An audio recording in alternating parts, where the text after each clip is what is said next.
سلام طعنا هابلنا خبركم تخاتلتنا نسعد زبلنا يوم حابريتات حجنا لكم مسينا لنا فلما قنق اندرستاتهم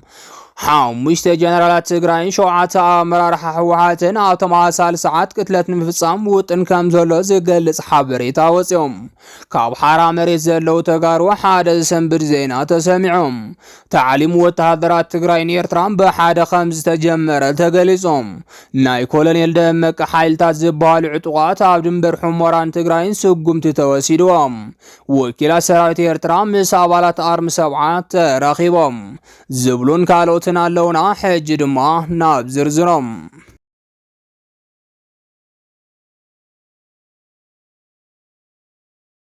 حمشت جنرالات تግራይ ሸውዓተ አመራርሓ ህወሓትን ኣብ ተመሳሳሊ ሰዓት ቅትለት ንምፍጻም ውጥን ከም ዘሎ ዝገልጽ ሓበሬታ ወጽኦም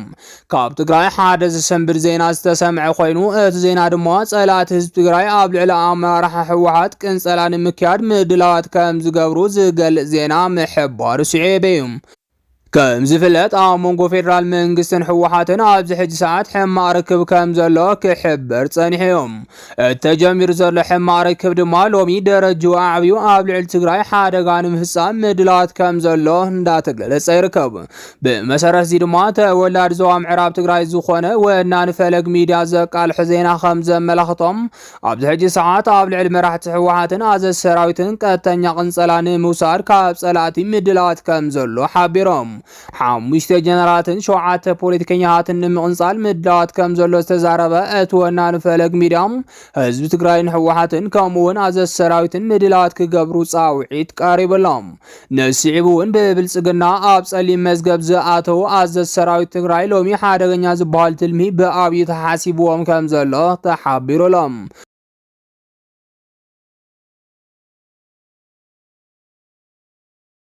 ትግራይ ሎሙውን በዘለው ጀነራላት ካብ ቁጽር ወጻይ ፌደራል ከይኸውን ዝሰጋ ኣብይም ሎሚ ዋና ዝበሃሉ መራሕታን ምቅንጻልን ናሙል ምንቅስቃስ ኣትየሎም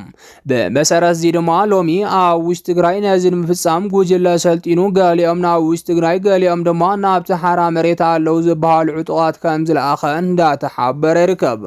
ኣብ ውሽጥ ሰራዊት ተሰማዕነት ኣለዎም ዝተባሃሉ ኣመራርሓ ሰራዊት ትግራይ ብሕውእ ንምቅንጻልን ትግራይ ንምብልዓን በአብይ ዝተተለመ ኮይኑ ኣብ ትግራይ ዘለው ናይ ጸጥታ ሓይልታት አንጻር ዝምንቅስቃስ ክገብሩ ተጸዊዖም ኣለው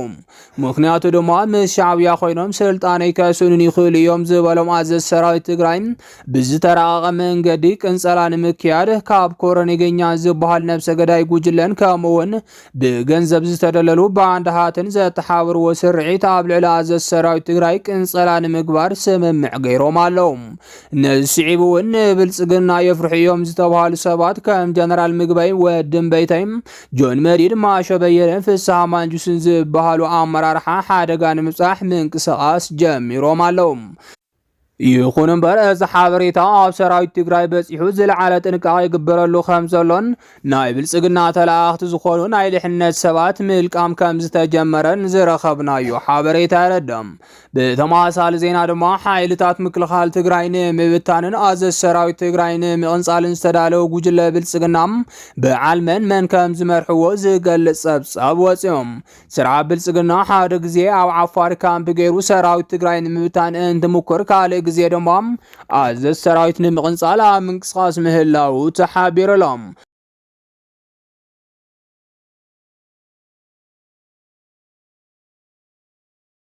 በዚህ መሰረት ወነዚ እኩይ ተግባሩ ዘፈጽምሉ ኮሚቴ መስሪቱ ሎሚ ናብ ተግባር ከም ዝኣተወ እንዳተሓበረ ይርከብ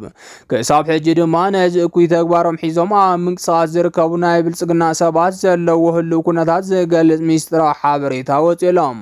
በመሰረት ዚ ድማ ካብ ኣብ ግዚያዊ ምምሕዳር ትግራይ ዝነበሩ ኣመራርሓ ከሳብ አዲስ አበባ ዘለው ናይ ብልጽግና አካላት ኣብ ወሰናወሰን ዓፋርን ካልኦትን ዕጡቃት ሓይልታት የሰልጥኑለው ዝብል ሓበሬታ ሎሚ ወጽሎም ቀደም ክብል ኣብ ወሰናወሰን ዓፋር ክስልጥን ዝግበር ዝነበረ ዕጡ ብስርዓት ብልጽግና ዝተዋቀረ ኮሚቴ ኣቢልካ ክጠናኸር ምግባርን ሓደ ዝተሓዘ ዓቢ ሸርሒ ምዃኑ ተሓቢሮም እቲ ዝተዋቀረ ሕቡእ ኮሚቴ ድማ ነስዕብ ይመስል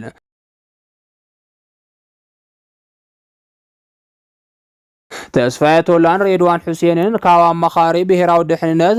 ዶክተር ጌዲዮን ጢሞቴዎስ ካብ ወጻኢ ጉዳይ ሚኒስተር ፊልድ ማርሻል ብርሃኑ ጁላ ካብ ሰራዊት ምክልኻል ኢትዮጵያ ከምኡውን ካልኦት አባላትን ዘለዎ ኮሚቴም ነቲ ኣብ ወሰናወሰን ዓፋር መሰረት ዝገበረ ዕጡቕ ሓይሊ ድጋፍ ክህብዎ ብሕቡእ ይሰርሕ ኣሎም ከምቲ ቅድሚ ሰሙናት ዝወፅእ ኣብ ልዕሊ ጀነራላት ትግራይ ታርጌት ዝገበረ ናይ ቅንፀላ ማእሰርትን እውን ሓደ ዝተተሓዘ ሕቡእ ትልሚ ወፂሎም ካብዚ ብተወሳኺ ብኣንፈት ጸለምትን ደቡብን ዘሎ ከም በዓል ጀነራል በላይ ስዩም ዝበሎ ኣመራርሓ ሰራዊት ብልጽግናን ኣብ ውሽጢ ትግራይ ዘሎ ናይ ፌደራል ናይ ስለላ መሓውርን ነቲ ኣብ ውሽጢ ትግራይ ክግበር ዝድለ ናይ ውክልና ወተሃደራዊ ምንቅስቓስ ቅንፀላን ዓመፅን ዘድሊ ደገፍ ክገብሩ ዝተቐመጠ ኣንፈት ከም ዘለውን ሓበሬታታት እንዳወፁ ይርከቦም ብወገን ስርዓት ብልጽግና ዝተጣየሸ ኮሚቴ ሒዝዎም ዘሎ መደባት ድማ ኣብ ዝተፈላለዩ ከተማታት መሬት ውራሎ ብዝብል መበገስን ካልኦት ተዛመድቲ ኣጀንዳታትን ብምልዓል ዓመፅ ክካየድ ምግባር ቅንፀላ ማእሰርትን ምረዛን ኣብ ላዕለዎት ወተሃደራዊ ኣዘዝቲ ሰራዊት ትግራይ ዝዓርፍሉ ቦታ ብፍላይ ድማ ኣብ ሆቴላት መንበሪ ገዛን ምክያድን ዲዲአር መበገሲ ብምግባር ካብ ስርዓት ብልጽግና ብዝመፅእ ገንዘብ ኣቢልካም ዲዲአር ባዕልና ክንህቢና ንዑ ብምባል ሰራዊትን ናፍረ ሰና ዓፋርን ኸደን መሃያ ገይሮም ናብ ዕጡቋት ሓይሊ ክውደቡን ሰፊሕ ስራሕ ንምስራሕ ኣብ ምድላው ከም ዘለው ተሓቢሮሎም ብተወሳኺ እውን ኣብ ኩለን ኣርምታት ውሽጣዊ ሽርሕታት ብምክያድ ክፈርስ ብምግባር ብፍላይ ድማ ኣርሚ 33 ኣርሚ 31 ኣርሚ 60 ትኩረት ዝተገበረለን ኣርምታት ምዃነን እንዳተገለጸ ይርከብ ኣብዚ ሕጂ ሰዓት ብልጽግና ዝደለዮ ፖለቲካውን ወተሃደራውን ዓወት ከየመዝግብ ቀንዲ ዓንቃፋይ ኮይኑ ዘሎ ሰራዊት ትግራይ ብምዃኑ ንዑን ድኻምን ምብታንን ኩሉ መዳይ ምውዳድ ብምክያድ ብዕቱብ ክስርሐሉን ውስናት ጀነራላት ትግራይ ድማ ታርጌት ምግባር ኣዘዝ ሰራዊት ትግራይ ክጽሉን ብኦቢልካ እቲ ሰራዊት ክብተን ምግባርን ቀንዲ ዝተተሓዘ ስራሕ ምዃኑ ዝገልጹ ምንጭታት ይወጹሎም ኣብ ልዕሊ ዝተፈላለዩ ኣዘዝ ሰራዊት ትግራይ ዝካየድ ወፍሪ ጸለመን ምጽላን እውን ተጠናኺሩ ክቕጽል ምግባር ቀንዲ ዓላማ ስርዓት ብልጽግና ምዃኑ ንምፍላጥ ተኻኢሎም ስርዓት ብልጽግና ቀጥታዊ ውግእ ካብ ምክያድ ብኸምስታት حقوق መንገድ ሰራዊት ትግራይ ባዕሉ ንባዕሉ ክባልዕን ክብተን ምግባር ልዑል በጀት በጅቱ ኣብ ምስራሕ ከም ዝርከብ ድማ ተሓቢሩሎም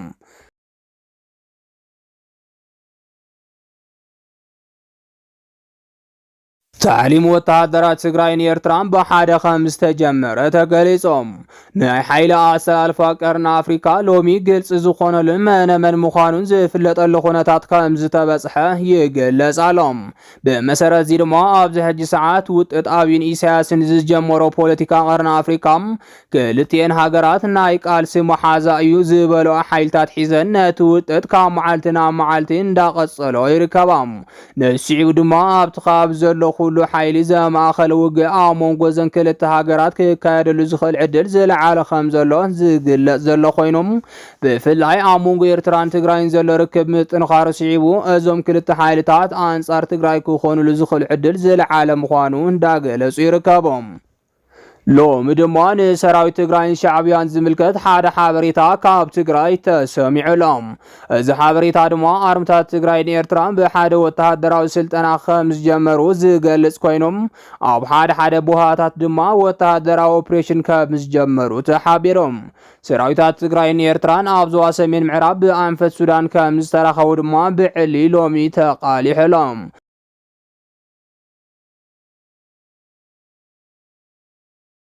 ናይ ክልቲኦም ላዕለዎት ኣዘዝ ሰራዊት ቀዲሞም ከም ዝተረኸቡ ክሕበር ዝቐነየ ኮይኖም ሎሚ ድማ እግረኛ ሰራዊት ክልቲኦም ኣካላት ተራኺቦም ምይይጥ ከም ዝገበሩ እንዳተሓበረ ይርከብ ብመሰረት እዚ ድማ ሓይልታት ክልቲኦም ኣካላት ዝተፈላለዩ ናይ ሜካናይዝድን ሓፈሻዊ ውትድርናን ስልጠና ይወስዱ ከም ዘለው ዝተሓበረ ኮይኖም ኣብ መንጎ ክልቲኦም ሰራዊት ኣብ ሕውነታዊ ዝተመርኮሰ ምሕዝነት ክፍጠር ድማ ዓቕሚ ምዕበይ ግንዛበ ክወስዱ ይግበሩ ምህላዎም ምንጭታት ካብቲ ከባቢ ይገልጾም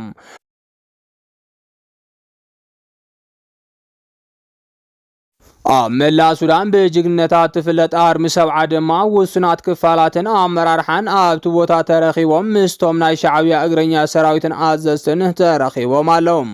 ናይ መጀመርታ ዝተባሃለሉ ኦፕሬሽን ድማ ኣብ ልዕሊ ናይ ጸላኢ ሰራዊት ማለት እውን ደመቀ ዘውዱ ዝመርሖም ሓይልታት ስጉምቲ ከም ዝተወሰደሎም ዝረኸብናዩ ሓበሬታ ይረድም ናብ ድንበር ሕሙራን ሱዳን ተጸጊዖም ዝነበሩ ናይ ደመቀ ዘውዱ ሓይልታት ካብቲ ከባቢ ንኽለቁ ስጉምቲ ዝተወሰደሎም ኮይኑ መብዛሕትኦም ተበታቲኖም ገሊኦም ድማ ኣብቲ ቦታ መስዋእቲ ከም ዝኾኑ ዝረኸብናዮ ሓበሬታ የቃልሕ። እዚ ድማ ናይ መጀመርታ ስጉምቲ ሰራዊት ትግራይን ኤርትራን ከም ዝኾነ እንዳተገለጸ ይርከብ።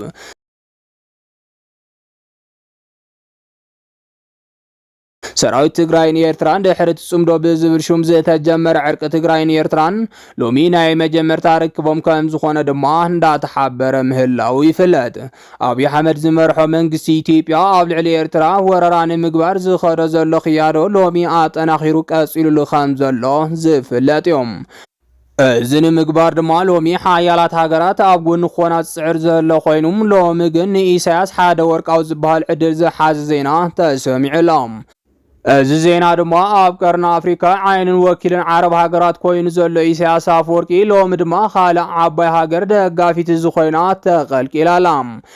بمسارات زي دماء مس إسرائيل إثيوبيان عرب إمارات كوينا نعن كدقف سنحة أمريكا أبي أحمد أبقرنا أفريقيا لعلنت كلوت دقفوا من بارا زفلات يوم يخون برلومي زخلو تغيروا مرح هاجر أمريكا زخونا دونالد ترامب وجنون سعوديان مشارختان كوين لهم بمسارات زي دماء سعود عرب أبقرنا أفريقيا زدلتو بوليسك تتكبر بأمريكا دقاف زرخبت كوينام أبتخابي حيل اللو مستوالو حوحات شعبيان وانا هتقلبت سعود عربية مخوانهم هندات حابر يركب